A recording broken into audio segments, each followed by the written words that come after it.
Bonjour à tous, je voulais vous présenter un rapide récapitulatif de ce que nous avons vu en cours la semaine dernière au sujet des maximes de François de La Rochefoucauld, moraliste du XVIIe siècle.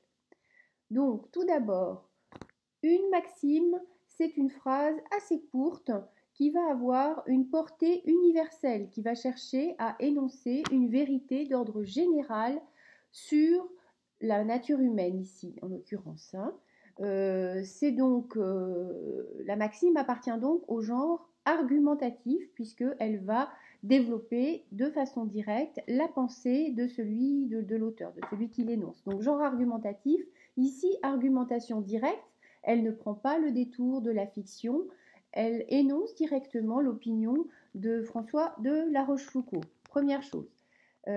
Deuxième chose, elle est caractérisée par sa brièveté. Brièveté, bref, court, concis. On peut même parler d'une forme lapidaire.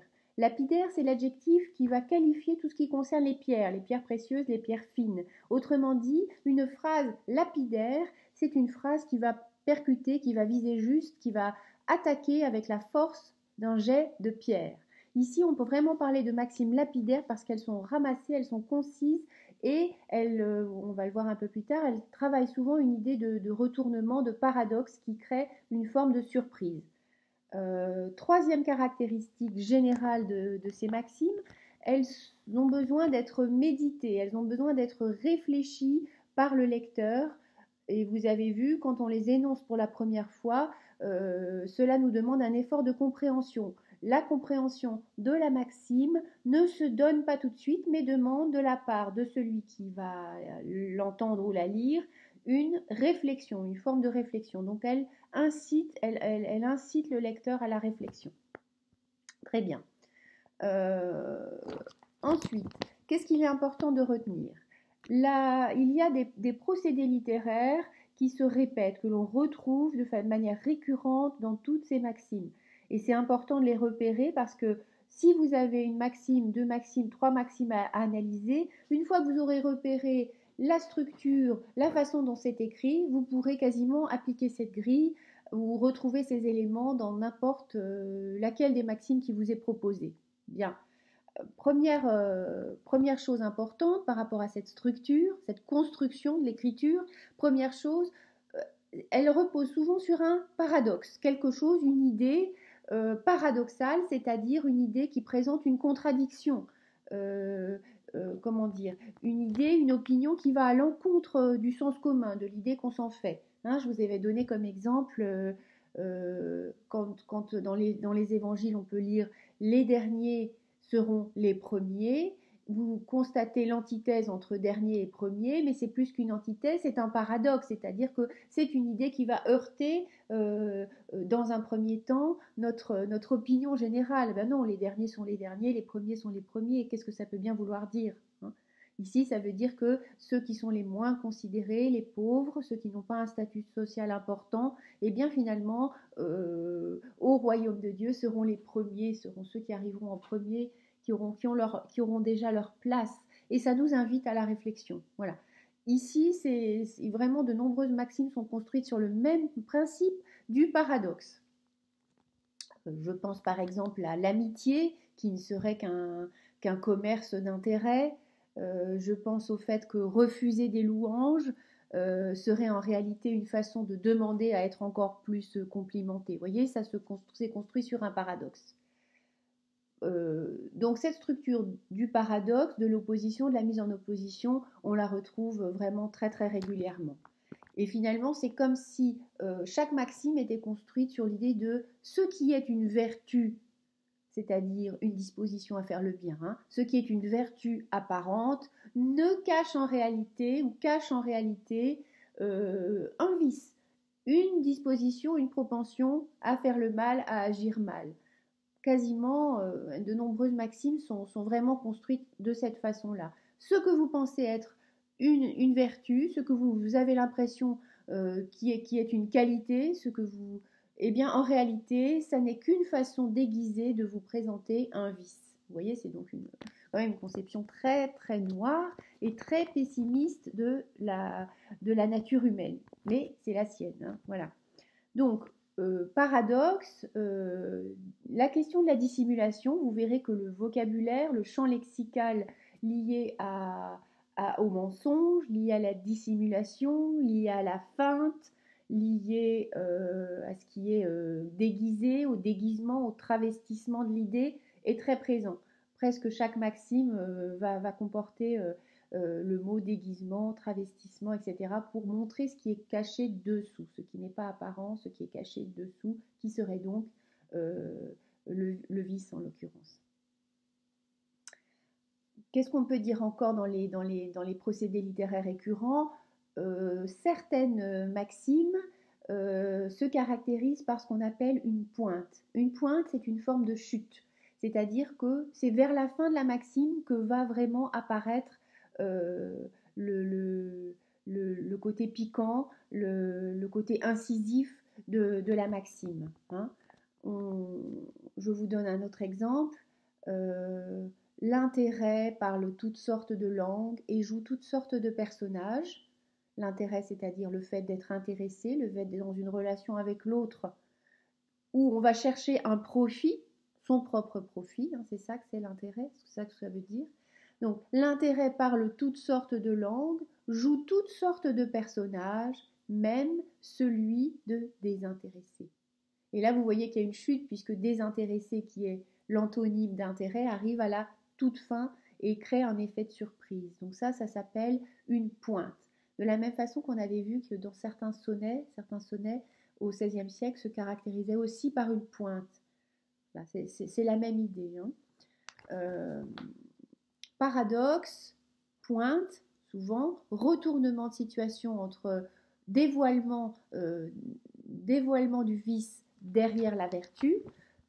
On peut également identifier des adverbes de temps, des adverbes très présents comme très souvent, presque toujours. Ici, c'est une manière de pouvoir énoncer quelque chose qui aurait une valeur générale, hein. Troisième chose qui revient très souvent, le présent de vérité générale. Les maximes sont écrites au présent et le présent a ici fonction de vérité générale. Autrement dit, ce qui est énoncé est vrai en tout temps, pour tout le monde, de manière absolument universelle et générale. Ça s'appelle un présent de vérité générale.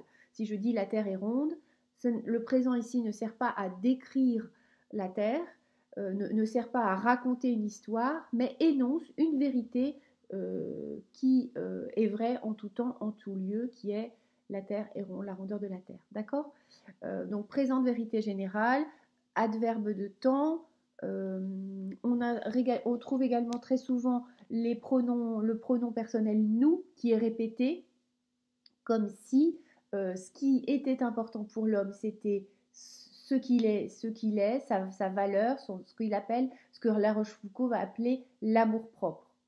L'amour-propre, non pas au sens de je m'estime, j'ai du respect pour moi, mais plutôt ici au XVIIe siècle, dans l'idée d'une forme d'amour de soi qui serait trop importante, d'une forme de vanité, d'une forme de narcissisme.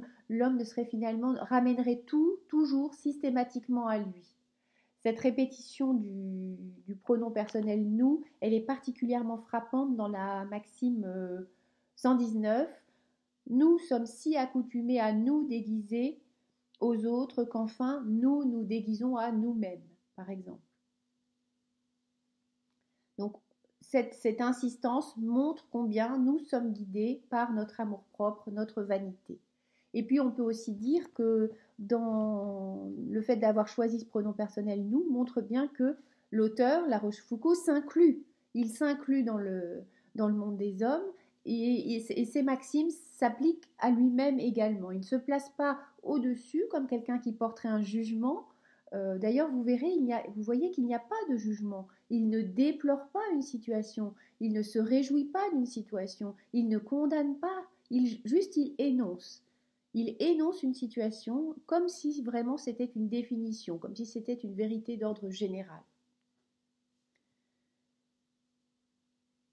je crois que j'ai à peu près développé les points qu'il fallait retenir euh, par rapport à ces procédés littéraires que La Rochefoucauld répète dans l'usage de ces maximes. Alors, pour terminer, simplement, euh, vous devez vous souvenir qu'il s'agit d'un moraliste du XVIIe siècle, c'est-à-dire qu'il va étudier, il va observer, il va scruter la façon dont ses contemporains vivent pour finalement dégager des vérités d'ordre général sur la nature humaine. On peut retenir également que c'est une perception très noire de l'homme. C'est une perception qui laisse à l'homme peu de salut possible. Et dans ce cadre-là, mais vous aurez sûrement l'occasion de l'étudier en première, La Rochefoucauld s'inscrit dans ce qu'on appelle le jansénisme, c'est-à-dire une vision de l'homme chrétienne assez sombre qui fait que quelles que soient les actions de l'homme, il ne peut se sauver, il ne peut se sauver lui-même. Hein. L'homme est marqué par le péché originel, selon cette doctrine, hein, bien sûr. Il est marqué par le péché originel puisqu'il il a mangé l'arbre du fruit défendu, il a contrevenu aux ordres qui lui étaient donnés. Il est marqué par ce péché et il ne peut se sauver, il ne peut obtenir de rédemption. C'est Dieu seul peut lui donner cette rédemption et l'homme, quelles que soient les actions qu'il fasse, ne peut se sauver lui-même.